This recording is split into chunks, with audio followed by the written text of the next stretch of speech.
Happy Halloween to the residents of good old Tennessee. The Department of Homeland Security has some tricks and treats for you just in time for the holiday weekend. And they've assembled a theme party on your highways. Can you say East Berlin circa 1938? And speaking of tricks, the TSA is up to more of their own. Ron Paul, well, he's not ruling out a costume change after the GOP primary. And a rogue websites bill is introduced in the House just in time to drive a stake through the heart of our civil liberties. Folks from Houston, this is where the resistance begins. Don't touch that dial. This is a ghoulish edition of the Freedom File. Let's get the revolution going.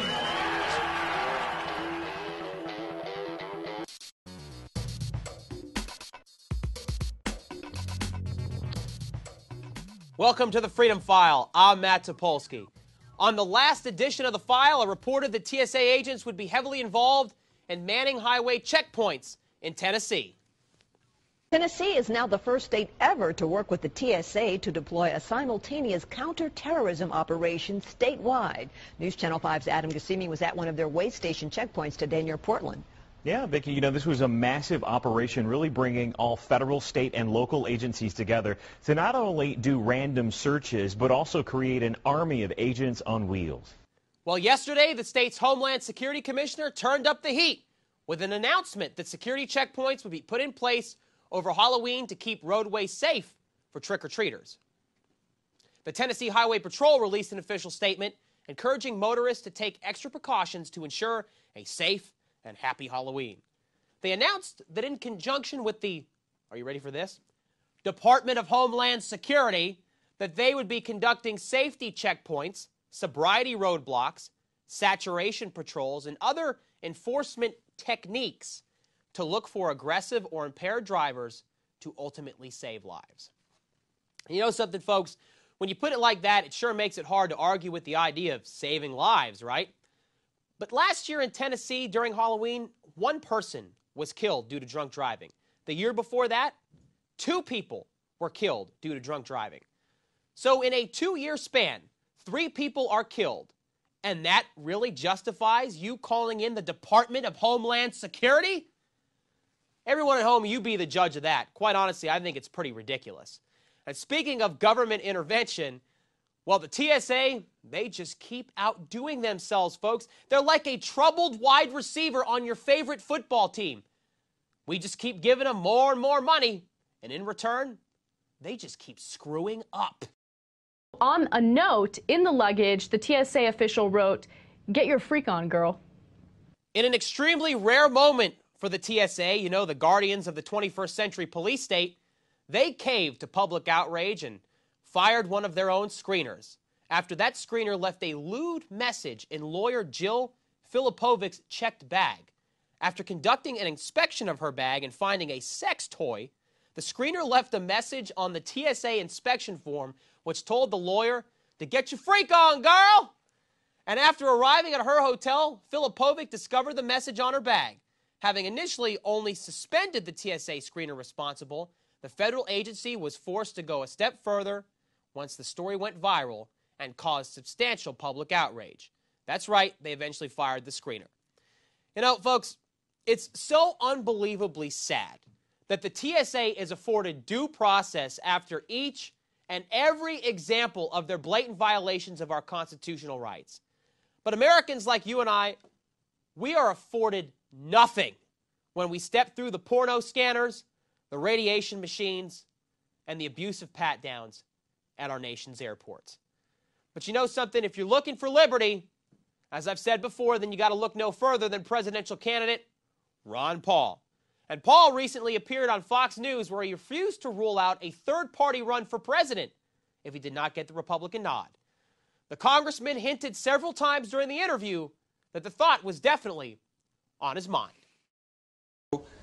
What happens then, everybody in this town thinks there's going to be a third-party candidate, an independent candidate. If you don't get the Republican nomination, could that independent candidate be Ron Paul? No, look, Juan, you have to realize, let's say I was thinking about that, and I said that. then it would undermine what I'm doing. I'm running for president. I'm doing pretty well. I'm in third. So no, I'm running for president in the Republican Party. I'm doing very well. And last time they wondered about it. But, you know, the whole thing is boy, the people are really frustrated. You go to New Hampshire, there are more independents than Republicans or Democrats. Well, that's true. Well, how about this? How about Nationally, yeah, so there it is. But what you're saying is you are not saying that you will not run as an independent. Well, what I say is that I have no plans to do it. All right. So how about, are you big on pledges? Would you pledge here tonight that you would not run in a third party? I pledge that I have no intention of doing it. All right. I'm running for this Republican primary. That sounds pretty political, Congressman. Well, Okay. you know, I have to vacillate a little bit in my life. Okay. We need a grammarian who'll work on that sentence. Obviously, this is the congressman's last shot at 1600 Pennsylvania Avenue. And even more obvious is the fact that the Fox News crew wants to nail him down. Because the last thing the establishment or the neocons want is Ron Paul staying in the race for the Republican nomination and continuously taking the big party candidates to school on the debate stage. He's done it to Herman Citizen Kane. He's done it to Governor Goodhair Rick Perry. Hell, he's even done it to Mitt I Know How to Create Jobs Romney. And Fox will do everything within their power to illegitimize Dr. Ron Paul's campaign. But fortunately, for all liberty-loving Americans out there, we have other ways of getting our news and information, such as the internet. And speaking of the internet, well, U.S. lawmakers introduced a bill on Wednesday that would give U.S. authorities more tools to crack down on websites accused of piracy. That's right, piracy of movies, television shows, music, and other counterfeit goods. The Stop Online Piracy Act, it's received bipartisan support in the House of Representatives and is the House version of a bill introduced in the Senate back in May known as the Theft of Intellectual Property Act. The Obama administration, well, not surprisingly, they've come under criticism for shutting down dozens of rogue websites over the past year as part of their crackdown known as Operation In Our Sights. And U.S. authorities in November, for example, they shut down more than 80 websites selling mostly Chinese-made counterfeit goods, including golf clubs, Walt Disney movies, handbags, and other items. You know, these incredibly important things to our national security. And although this all might sound well and good because, yes, the government is cracking down on movie piracy, let me tell you something, folks.